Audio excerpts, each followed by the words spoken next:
Hello everyone, this is Nocturne and welcome back to some more Minecraft. Certainly hope you guys have been enjoying the caving episodes. Had the first one already, we got another one coming up after today's episode. And I definitely thought they worked out pretty well, and I'm hoping you guys are enjoying them like I just said.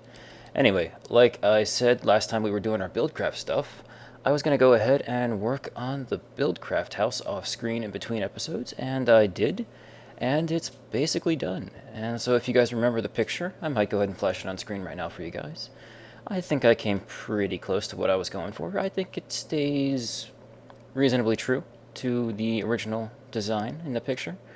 Now let me go ahead and turn on the mini-map again. You can kind of see it there behind us. Looking kind of nice. And it turns out the copper actually worked really well with the brick, at least in my opinion. I'll let you guys take a look yourselves and find out. Go take a look outside. There you go. How's that look? I think this is looking really sweet. Got our smokestacks, our cooling towers, and we got our super industrial building with iron doors and red bricks and all sorts of cool stuff.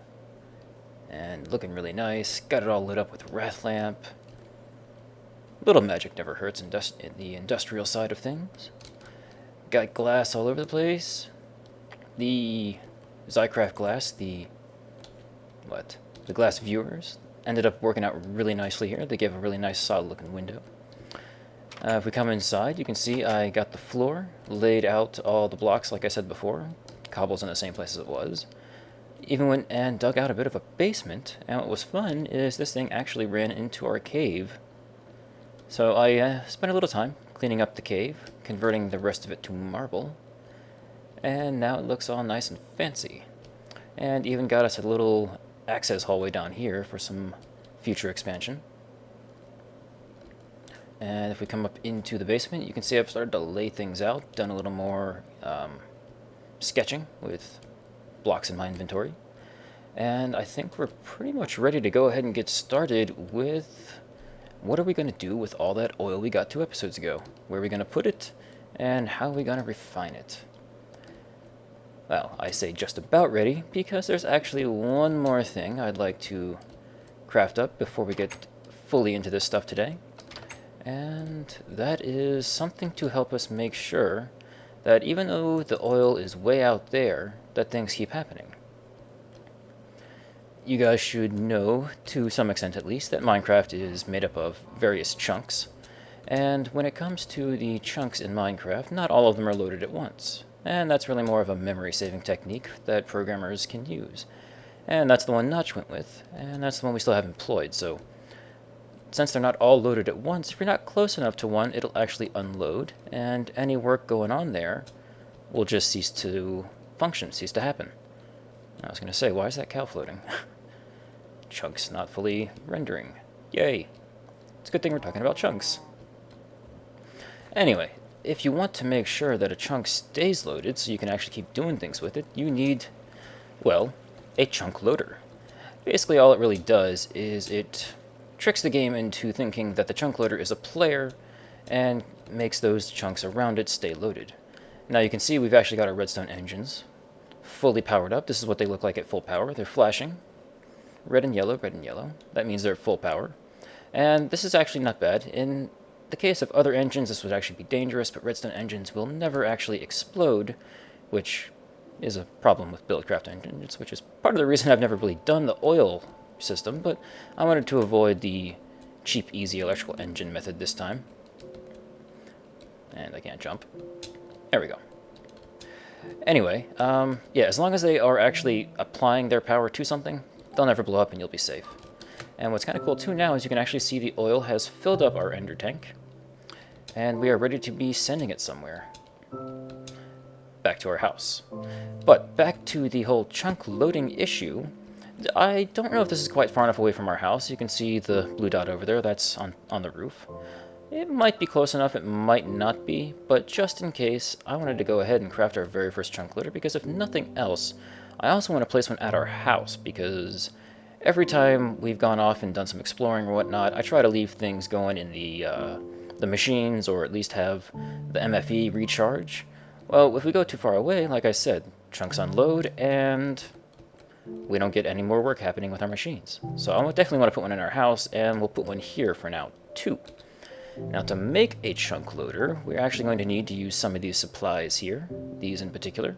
We actually need an enchantment table for this one, but I think that was more chicken bones using it for an aesthetic, because as soon as I craft this, you'll kind of understand why.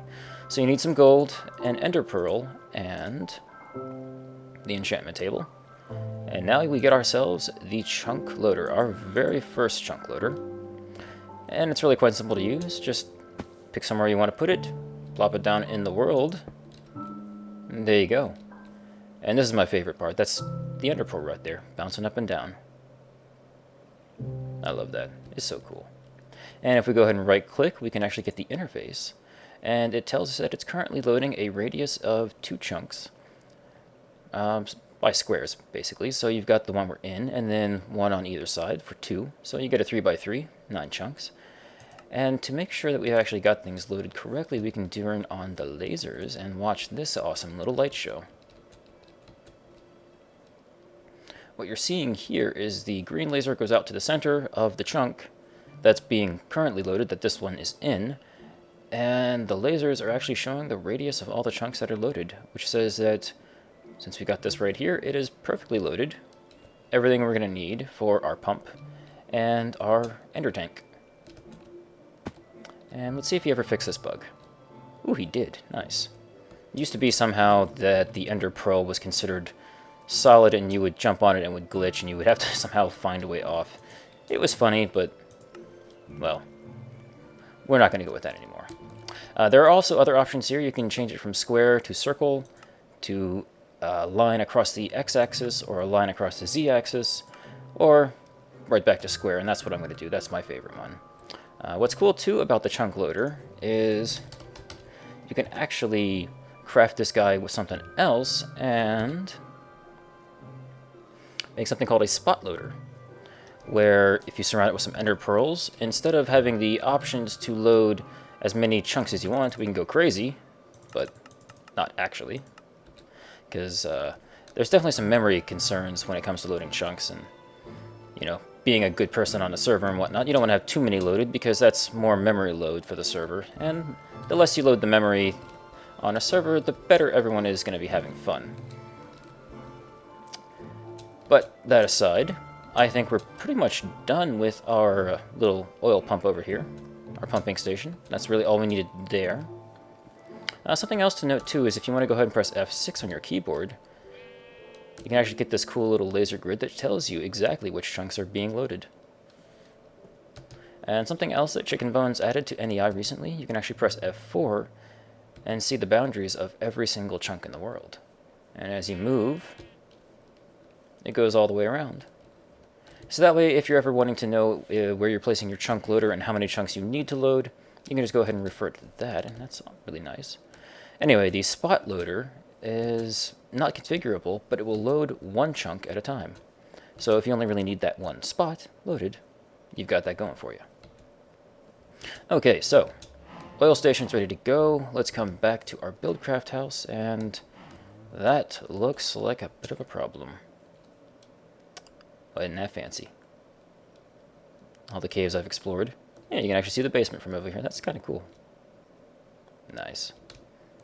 Yeah, come on by, Black Flame. I mean, you're on TeamSpeak. You can say something.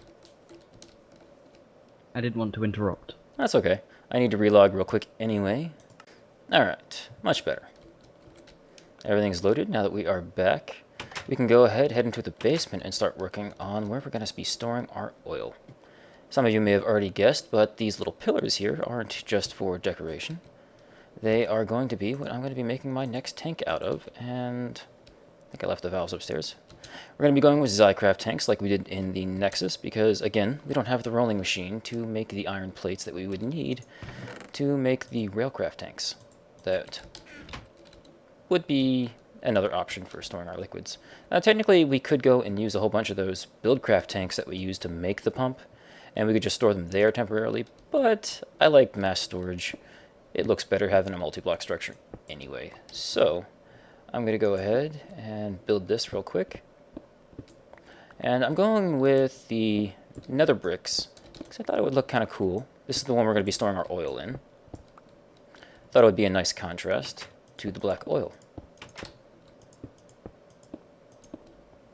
And let's see. Alright, everybody, there we go. We have our very first Noc'Craft tank. And like usual, just go ahead and right-click. And we've got something that's going to be storing quite a bit of fluid for us. Good 192 buckets. And I think all we need to do to get this to work... let me double check this real quick. Nope, I don't think that's configurable yet until at least the next version of Noc'Craft. I was going to see if there was a need to swap the input-output mode.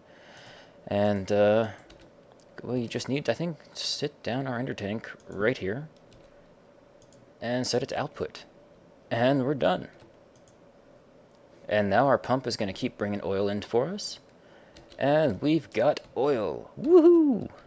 We have got step 1 of our power generation ready to go. So step 2 is now going to be refining it and having somewhere to put all that wonderful fuel. So right here is where the refineries are going to go. Right here is where I'm going to be putting the tank for the next piece of fluid storage, our fuel. And now that I think about it, there was one last thing that I wanted to point out about the build out here. I never really got up top for you guys to show you. Secret hiding place. Ooh. That's not really what I wanted to show you. What I wanted to show you was that our smokestacks are indeed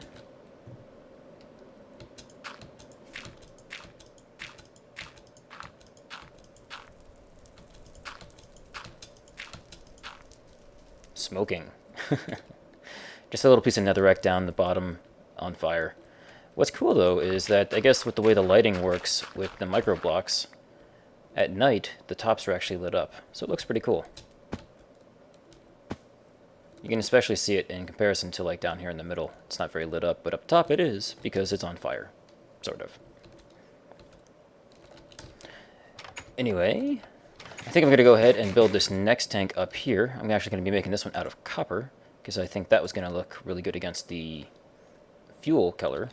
And I'll come right back, and we will work on how we're going to do our refining and how we're going to be moving more fluids around, because so far we only know about the wooden pipes, and, well, we're going to need a little more than that, because wooden pipes are only for input, or output, rather.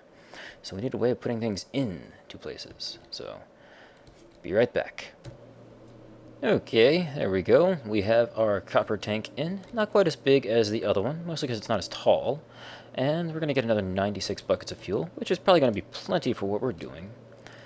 But now what we need to do is go ahead and make ourselves some refineries. Now, you guys may have heard me mention in the caving episode previous to this one that we were going to start needing a lot of diamonds soon, and, well, this is one of the reasons why.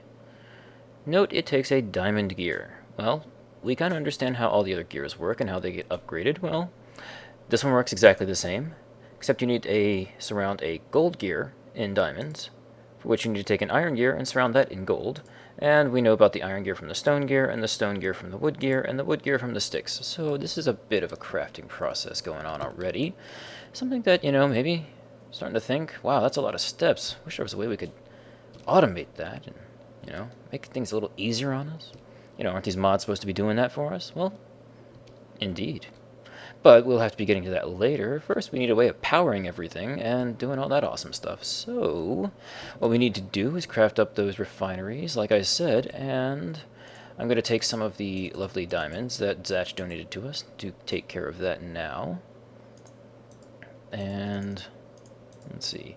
This should be plenty of sticks for what we need. Make ourselves the wood gears. Upgrade those real quick. And up to iron. You're going to start seeing that a theme is going to be developing in which we are going to be using lots and lots of resources. And especially gold. Well, I actually brought that gold for a different reason. Forgot I needed to upgrade my gears. That's a good thing I've been doing a little bit of mining here and there off screen. That should be plenty for what we need. And just to actually start using this once in a while, just walk right in. No need to worry about the door. It's a nice aesthetic, but hey, we can make holes. Okay, iron gear. And gold. Nice. I think that's... Did you go in the middle? Thank you. Just enough diamonds to get us our 8 diamond gears. This is more diamond gears than we're going to be needing for our refineries, but trust me, we have need of them in the near future and for other projects. To some extent, I'll give you guys a bit of a hint for some of the automation that we'll be getting into. So first things first, we need to go ahead and get ourselves a few more tanks and some redstone torches. Good thing I got a bunch of all that right here. Or do I? Okay, 1 second. Be right back. Alright, got us plenty of glass, and I wanted to show you guys a little bit of a cool thing we can do here. This is a regular crafting table, and you might notice we're going to need, what, 3 each? So we're going to need a good 9 of these. We don't really have enough to make 9 right now. I'm just going to make 4, but I haven't laid it out quite right. If you've got inventory tweaks installed like I do, just go ahead and middle click, and it auto balances things for you. Very nice. I'll go ahead and craft the other refineries off camera later, but now we can actually remember to craft up our redstone torches first, because that would be helpful. Let's go ahead and craft them all. Like levers, you can never really have too many. And our refinery. Excellent. And I'm going to go ahead and plop the first guy down right here in the middle. And I think I can just do like that. There we go. We have our very first refinery. Excellent. So how does this guy work? Well, we've got 3 tanks in it, as you saw in the crafting recipe. In the back, we put what we want to refine, and in the front, we get what is refined. So oil and fuel. But we need a way of putting the oil into the machine. And for that, I've already hooked up a wooden pipe here to our tank, which, as you can see, is still filling up with oil from our well, which is awesome. But now we, like I said, need to move it around. Oops. So for that, we're going to need another kind of pipe. And for that kind of pipe, we're going to need more glass. Come here, glass. Thank you. And in this case, I'm going to go right up to the top tier of waterproof pipes, and I'm going to make us, let's go with 3 sets. That should be plenty for our purposes at the moment. Don't want to go too crazy. And we get ourselves some golden transport pipes. These are great, again, items, but we want more than items. So I think I only need half at the moment, because we'll definitely want to convert these to something else. Well, let me go and do that right now, actually. We're going to make ourselves some conductive pipes, because we have our waterproof for liquids, our transport for items, and now we're going to have conductive for power. Because this machine does actually need power, just like all the other ones we're going to be making here in a bit. So, now that we've got some waterproof pipes, we can sneak around back here and hook this guy up, and you'll notice he's connected, which is a good sign. And to complete this, I may actually want to move this later, because I'm planning on running some piping back through here and over to that guy. But for the moment, just to go ahead and get started with things, we'll do it like so for now. Okay. Now, unfortunately, we aren't quite far enough along to do what I usually like to do when it comes to pumping fluids in and out of containers. And unlike the ender tanks, they don't auto-pump for you. We are going to actually have to build ourselves another redstone engine, because that is really the basic way of going and getting any kind of power for, I need 2 of them, things like powering pumps, or In this case, it's not actually going to be used as a power source, but as a source of motion, like an actual pump on the pipe, to be pumping fluids in and out. And actually, I need a piston, so give me 1 second.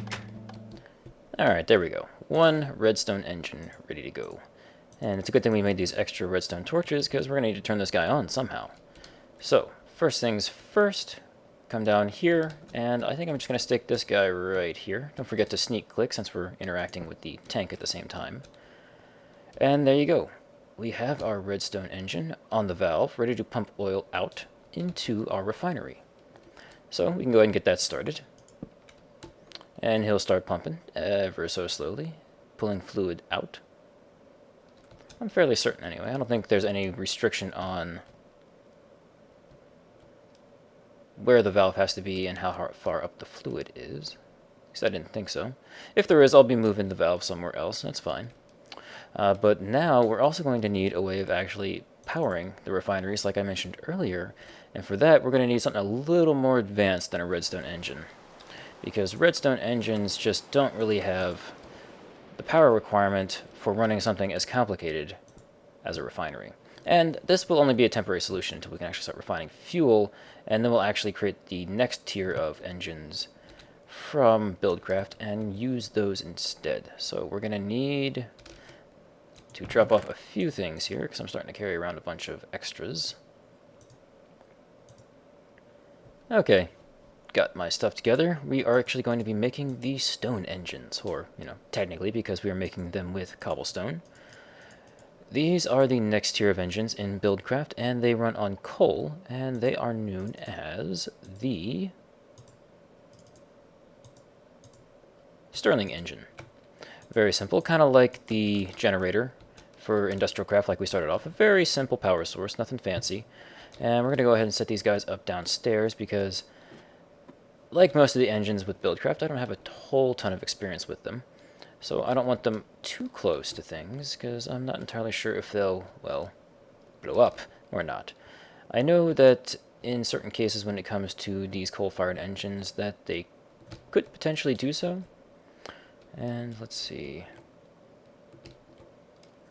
Yeah, we're going to actually want to go ahead and put these guys right here, because we're going to have the other ones going on soon. And I think what we'll do is just go ahead, for the moment anyway, run these guys, got myself stuck, on down this way. And let's see, 5. That should be plenty. And actually, we want them down here. Because something else when it comes to Buildcraft, just like with the waterproof pipes we need for input and output kind of things, we're going to need that too on our engines. So, go ahead and stick these guys right here. And I do not have my wrench on me, I don't think. Nope, I left that one upstairs. We're actually going to have to rotate them, because sometimes when you place them, they go towards the nearest source that they wish to be powering. And you can actually power an engine with an engine. So, let's just go down the fast way. Whee! You need to rotate them sometimes like that. Okay, so now that we have them ready to go, we can start sending power in here. I'm not going to put too terribly much coal in here. I think just 4 each. Should be plenty to get these guys going.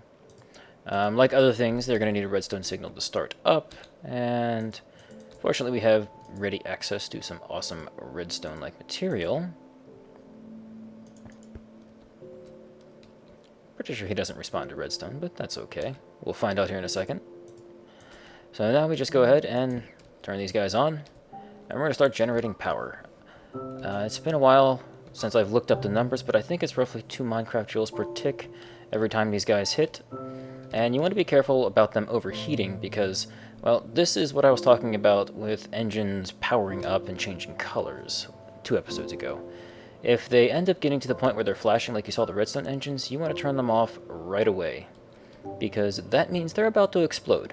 And you don't want that happening because, well, it's like a creeper going off in your base, and with all the pretty stuff we've got going here and all our future plans for things, that would be really, really bad.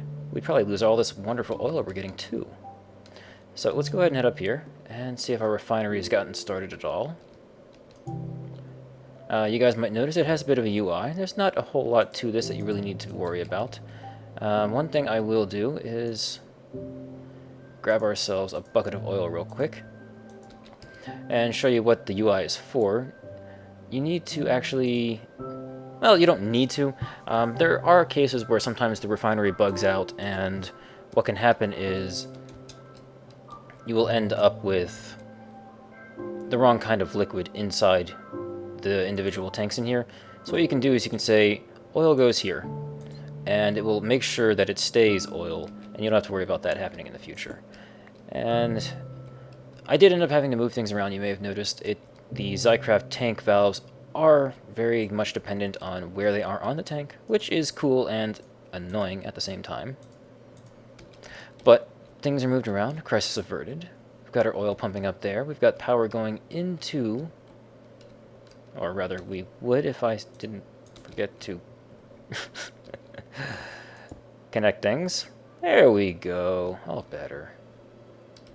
Alright. And we can see the refinery is starting to move. Excellent. We've got progress. Woohoo! Progress! Tiny though it may be, it's progress because we are starting to get some of that awesome fuel. One thing else to mention when it comes to refineries, you might notice it changed colors there for a second.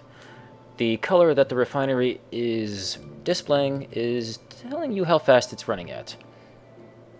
I believe it runs from blue to red to yellow to green. Again, never really used the refinery before, and I've always managed to instantly power it up at full because last time I played with them on the old map, well, I had the infrastructure to kind of make anything I wanted. But that stuff aside, now we can worry about how we're going to get our fuel from here to here. And I'm sure many of you have already guessed we are going to be using more pipes. And for the moment, because we don't have the kind of infrastructure I want to make the kind of pipes I want yet, I'm just going to run this guy along the floor here and just jump over him for the moment, because it'll be a great way to encourage me to hurry up and build out the infrastructure we're going to want to get the pipes we really want to clean this whole thing up. And 8 should be plenty.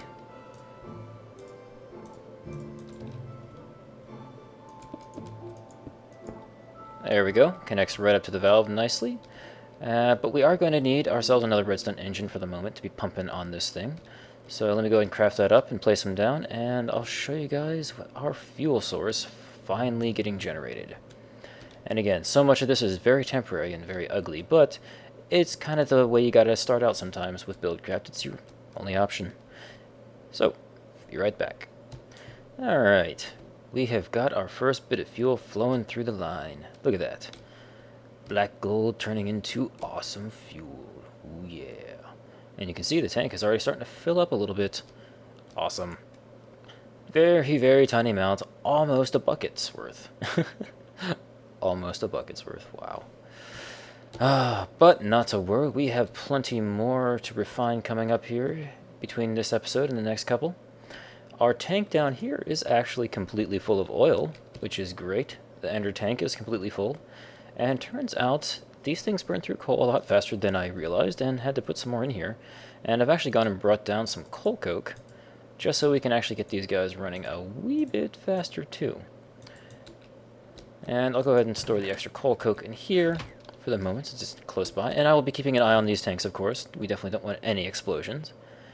I think it's really only if you leave them running for too long and don't remember to turn them off every now and then, because they simply overheat.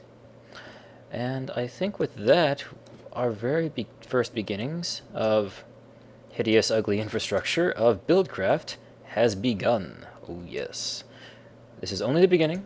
We are definitely going to be getting a little more advanced next episode. In between this and the next caving episode, I will be adding the other 2 refineries and hopefully getting a little more fuel pumped in a little faster.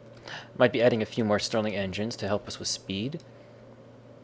And from there, we're going to go ahead and switch over to the next ones, the ones that actually run on fuel, and start building some of the actual Buildcraft machine stuff so we can go ahead and get rid of these old Buildcraft pipes, because they're great, they're awesome, they have been around since Buildcraft started.